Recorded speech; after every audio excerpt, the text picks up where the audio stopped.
श्रवण सुजस सुनियायऊँ प्रभु भंजन भवभीर।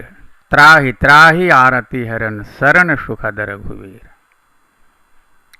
एक भक्त जब भी संकट में पड़ता है तो भगवान के ही शरण में जाता है, अपने इष्ट के ही शरण में जाता है। और फिर भगवान की माया किसी को भी समझ में नहीं आती है, इसीलिए भक्त को भी समझ में नहीं आता है। और लोगों की तरह भक्त भी संसार में भटकते रहते हैं। अनेक शरीर धारण करते करते जगत में अपार दुख सहते हुए इस भव सागर में डूबते उतराते रहते हैं।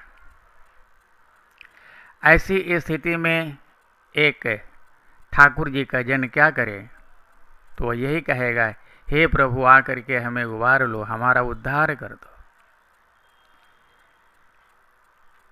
यहाँ कोई अपना नहीं, सभी पराये भी हैं और सपने की तरह हैं।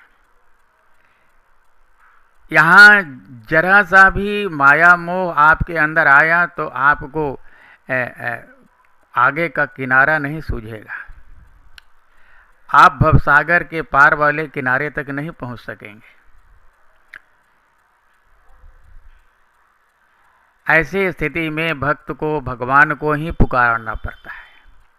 हे प्रभु आकर के मेरी बाह पकड़ लो, हम बार बार तुम्हारा स्मरण करते हैं, तुम्हारे शरण में आने की प्रतिज्ञा करते हैं।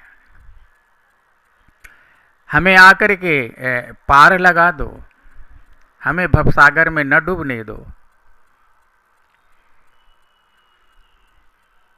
एक भक्त जानता है कि उसे जगत में भजन करने के लिए भेजा गया है, लेकिन वो भी उन्हीं की माया में भूल जाता है और मेरा तेरा करते करते इस